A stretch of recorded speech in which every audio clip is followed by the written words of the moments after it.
ഭരിച്ചെടുക്കാൻ ഒരു ആൺതരി പോലും ഇല്ലാത്ത വർഗം. ഈ ഭീരുക്കളെ വെച്ചവൻ എന്തുണ്ടാക്കാനാ? ശരിയാണ് സാർ, അങ്ങ് പറഞ്ഞതുപോലെ ഞങ്ങൾ ഭീരുക്കളായിരുന്നു. ശക്തിയില്ലായിരുന്നു, വിശ്വാസമില്ലായിരുന്നു. മരണം ഞങ്ങളുടെ മേൽ ചുവട് വച്ചിരുന്നു. പക്ഷേ ഞങ്ങളുടെ ശത്രുവിനെ മാരിയമ്മന്റെ മുന്നിൽ വെച്ച് അവൻ കഴുത്തറത്തില്ലേ? അന്ന് ഒരുപാട് വർഷങ്ങൾക്ക് ശേഷം ഞങ്ങൾ മരണത്തിന് മുന്നിൽ ചുവട് വച്ചാടി. അവൻ വാള് വീശി വന്നപ്പോ ഒരു കാറ്റുയർന്നു സാർ. ആ കാറ്റിന് ഞായറാഴ്ചയിലുള്ള എല്ലാവരുടെയും ജീവശ്വാസമാണ്. നിങ്ങൾക്കൊരു ഉപദേശം തരാം. ഒരു കാലത്തും നിങ്ങൾ അയാളെ എതിർത്ത് നിൽക്കാൻ പോകരുത് സാർ.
നിറയുന്നിദാസാഗരം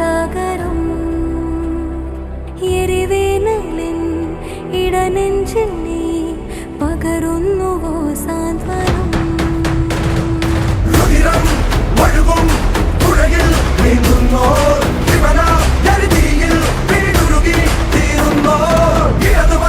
പിന്നിലിവനുണ്ട്, പഴുതിനേടുന്ന മണ്ണിലിവനുണ്ട്, അഗ്നിശൈലങ്ങൾ ഇവനിലുമുണ്ട്.